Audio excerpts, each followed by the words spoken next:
let me start from, Atiku's statement, and then we'll go into what the faction, the Isuguzoro faction of Ohaneze Ndigbo is saying.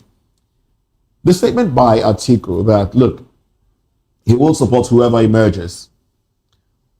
Doesn't that point to the fact that he intends to even contest, the primaries? And going by his antecedents, some Nigerians will say Atiku always wins the primaries in parties that he's largely part of. What do you make of that statement? Is that a go-ahead for other members who are also vying for the ADC's ticket come 2026 as against 2027? In fact, I expected him to add the most important caveat. If the primaries are free and fair, that is what I expected him to add to that thing he said. If the primaries are free and fair, I will support any candidate. And when he says something like that, they will now watch out. Because if the primaries are tainted with money, induced with money, then what is free and fair there? What is free and fair there? He's saying this thing because he's sure he will get the ticket. He is very, very sure. That's why he said it. But Barrister, he said something that, he's not interested.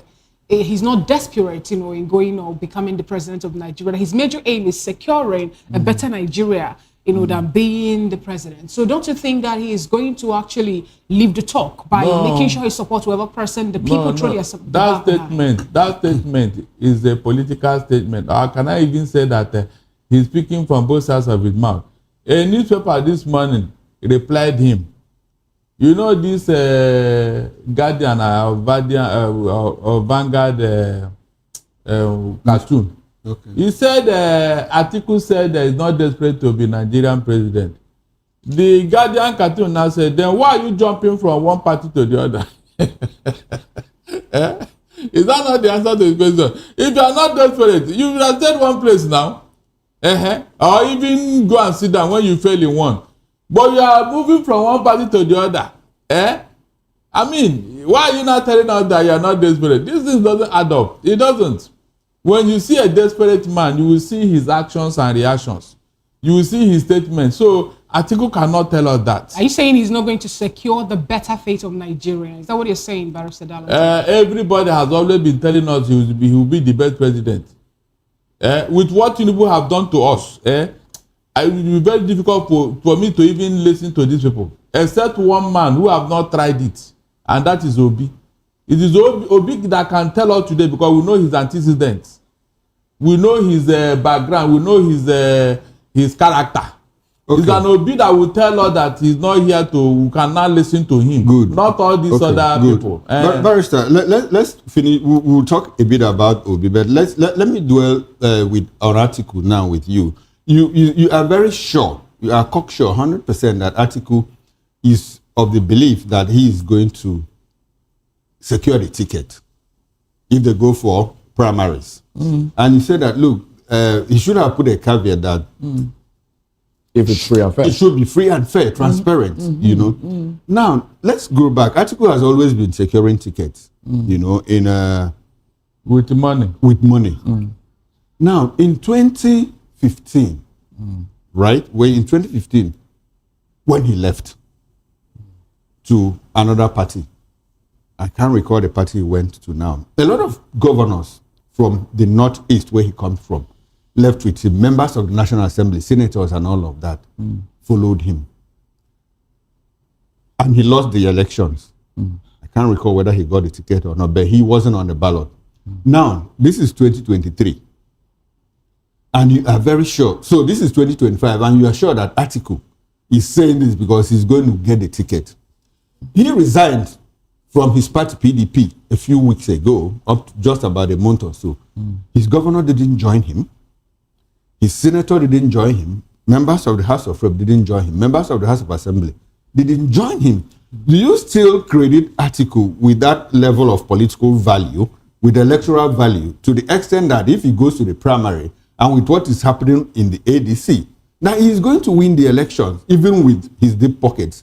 And does Atiku have that kind of deep pocket, and that he's unable to fund the PDP, take it from Nyesom Wike, but he ran away from the PDP? What gives you the impression that he still has that deep pocket?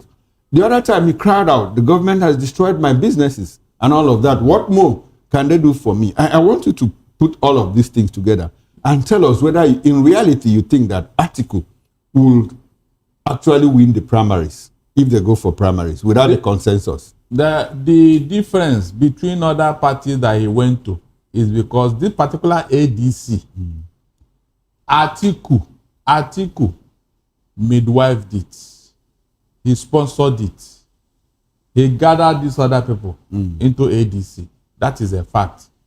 So, are you telling me that all these other people, the big wigs that came from PDP and other parties, they are going to disregard him in the primaries? The answer is capital no. Barrister, he was vice president. He was a founding member of the People's Democratic Party. He served as vice president between 1999 and 2007. Despite all of that, he went to the primaries and he lost to Goodluck Jonathan. He never midwife. I mean, Jonathan is an incumbent now. He never midwife PDP now. No, when you say that he midwifed ADC, yes, what do you mean by that? Yes, I'm telling you, it's a fact. He was not there. He was never the original founder of PDP. Okay. He wasn't. It was the group of 34 led by Ekwueme. So, Jonathan was an incumbent. Okay. So how will he have defeated him? It's not so possible. What is the difference when you the difference now is that ADC? ADC now, Atiku left PDP to form ADC. That is to sorry, Barrister, he didn't form ADC. To bring the coalition together. It is not a coalition yet. Hold on. These other people that joined ADC, they came at the behest of Atiku. It was Atiku that called them. Are you saying the likes of Peter Obi also went to ADC or aligned with ADC just because Atiku mentioned him or called him to join the coalition? Yes, he said he has been there. He was there from the beginning. They have been talking for 18 months. So Atiku brought them. I remember when Obi went there for breakfast meeting and all that in his house. So they were talking. It was Atiku. All along, Atiku midwife this coming together of ADC people. It was Atiku. And so I feel that he will have a leverage on all these people that people like David Mark and all that. So you can't take it away from him. It's not possible. So that's the difference. All right. That's the difference. But look, whether he will get it or not, Atiku should realize that the popular view of Nigerians is Peter Obi. That he should give way for Peter Obi. If you now want to just suppose one man is talking about, or Haneze man is talking about, you will not see that permutation he's talking about 2035. It's we'll not get possible. to that. We'll get it's to not that. possible. Barrister, thank you very much. Let's go to one of our outstations now, where we have Comrade Justice Atiku joining the conversation. Comrade, good morning to you. We're trying to establish communication with you to be sure that you can hear us and we can hear you too. But as it is, we're yet to establish communication. But if you can hear me, if you can, I would like for you to react to the statement made by Atiku Abubakar that, look, he would support whoever.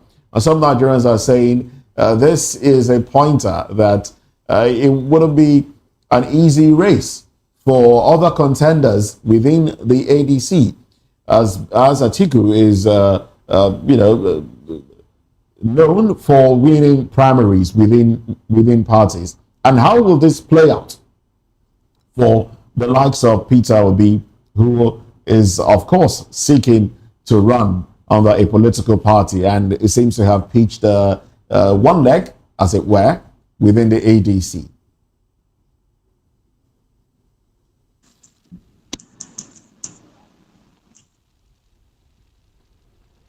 You might need to unmute your microphone so we can hear you.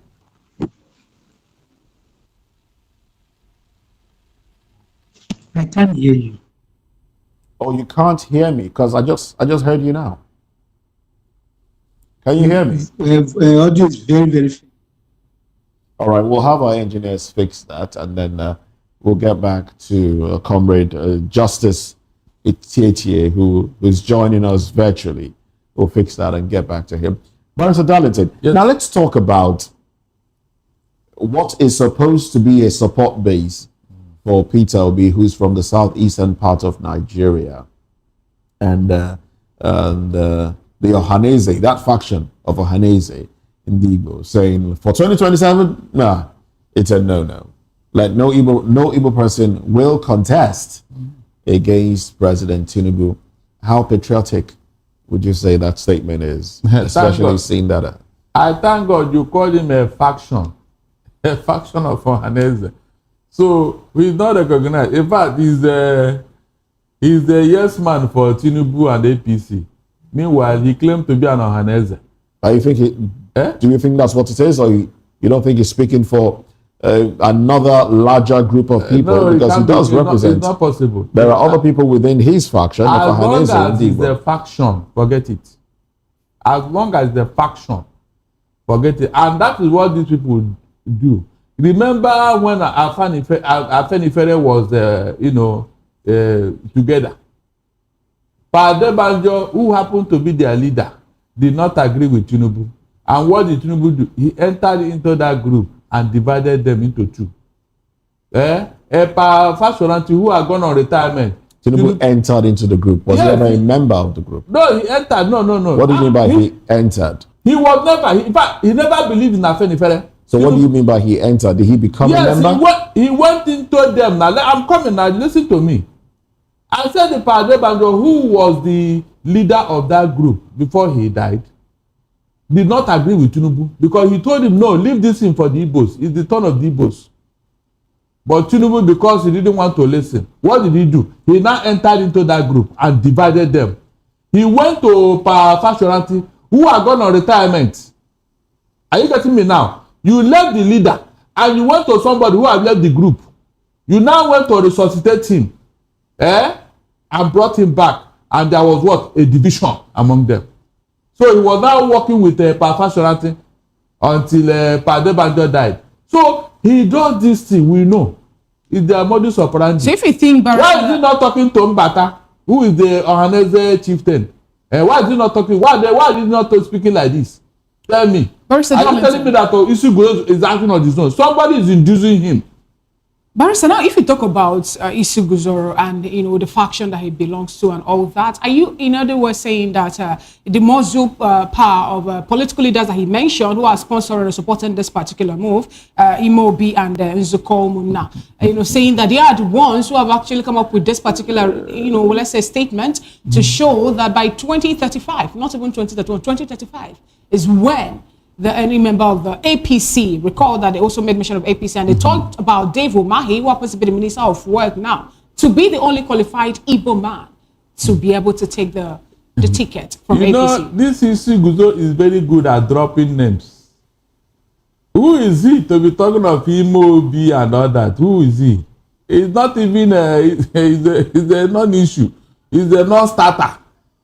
Why is he not talking about the real Ohaneze chieftain that was people gathered to elect? You mean Mbata will be there when Isiguzo will be talking about all this? It's not possible. I am telling you, in days to come, they will disown him. But we've not seen any. Okay, saying days to come. Yes, in days to come, they will disown him. And I'm not sure they have had him. I'm not sure. If they hear him, they will distance themselves from him. It's not possible. Then look at what he say, to tell you how this man have been messing up himself and not the Igbos.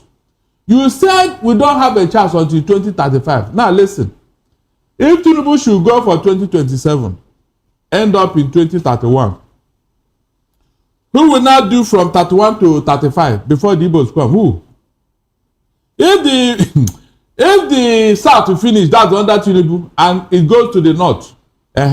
So the North will not do 4 years and hand over to the Igbos again. Is that what is it possible? You can see. You can see that he missed it big time. No, Barrister, the meeting was held somewhere in Abakaliki. Abakaliki is in a bonus state. It was Udebo Umahi that organized it. Allow me to land on my question. I don't want you to land the wrong place. That's what I'm just guiding you. Okay, what gives you the impression that it is Dave Umahi? Because the Ibata was not there. The Ohaneze chieftain was not there. The people that supposed to, they were not there. That's why they were singing the praises of Dave Umahi. Before now, Dave Umahi have already said it. That, Igbo should contest. And if the time comes, he's the only one. So when such a thing is organized in the state, what do you expect? It wasn't a coincidence. It wasn't. It was okay, so you think that the same meeting couldn't have held somewhere in Imo State or Abia State, and they will still endorse a Dave Umahi will not go because he knows his position in Igbo land today from what he has done so far. He can only go for a meeting organized in the state when it comes to Ohaneze. Are you telling me?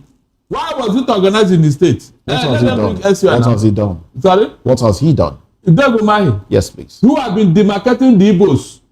Who have been causing us a lot of problems because he is serving under Tinubu. How do you mean, Barrister? What do I mean? I would like for you to produce. Tinubu. Meanwhile, we have not seen one single thing Tinubu have done for the Igbos. Now the car is still in detention. Yet Dave Umahi keep praising him that we should be singing the praise of Tinubu from morning till night every day. How can a man be talking like that to his own people that he know that they are suffering? Look at insecurity in the southeast. Dave Umahi didn't see all these things, Abi. You saw what Amnesty International said about killings in the southeast, extrajudicial killing. Did Dave Umahi mention anything? The Fulani that have taken over, including his own state, Ebonyi, he didn't see anything wrong in all those things, Abi. He want to become president. Meanwhile, with all this, he said we should be clapping for Tinubu. For doing what? He did not tell us. For doing what? He did not tell us. But Barrister, under Dave Umahi, we have the Lagos-Calabar Coastal Highway that is ongoing. There is another one, the Lagos-Calabar. How does that benefit the Igbo? Barrister, I'm coming. Is there Lagos? Barrister, please hold Barrister, hold on. There is a Lagos-Calabar Coastal Highway that crisscrosses 9 states of the Federation. Southeast is not in. There's another one, Badagry to Sokoto. You know, as the crow flies, you know how long it is. No Southeast state is involved. Now, there's a proposed Lagos-Abuja highway. And all of these things are taking place under the watch of a Dave Umahi. Do you think that the Igbo nation will close their eyes and vote for somebody like that in 2035? You have answered my question. You see my, at times I like you. I like you answer your own question. So with all this, my question is, how did all this benefit the what? The Igbo or Southeast? Yeah, but you heard Ohaneze saying that he's the only man that is fit for the job. Please don't mention. No, is this Guzo? I don't know where he formed his own Ohaneze. Is this Guzo, for God's sake? Don't say Ohaneze. As long as Mbata is not in the picture, forget it. I'm telling you. Thank God you mentioned faction. How do you leave the main group, the main leadership of the group, and you are talking to a faction who want to collect money from his paymasters?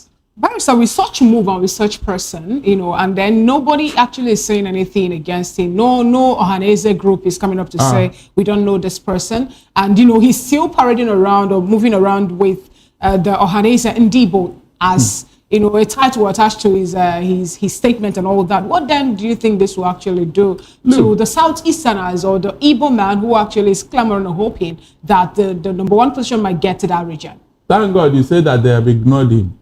When somebody wants to make a nuisance of himself, you want to join issues with him. He's using Ohaneze Ndibo. He's using Ohaneze Ndibo, the apex sociocultural group of the Igbos. When the chiefs are down, we know who is Ohaneze.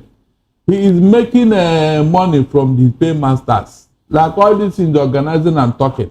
But the people he's talking to, don't you think that they are making a fool of him because let him call a meeting of Ohaneze Ndibo.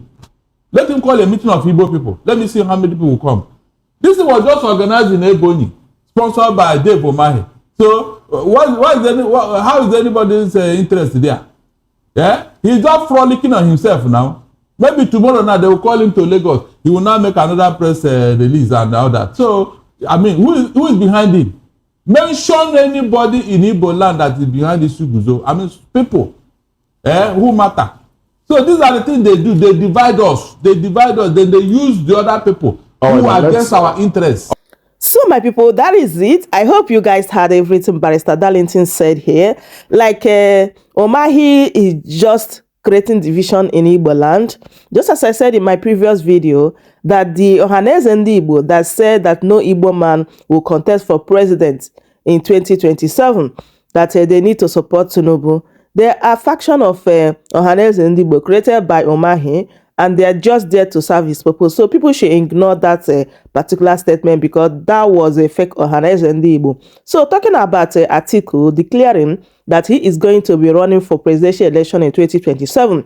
And Nigerians are kind of surprised. Like, why is Nigerians acting surprised, knowing fully well that this opposition coalition was formed just for Atiku? So Atiku saying that if any other person win the primaries, that he is going to support the person. This is just a political statement, right?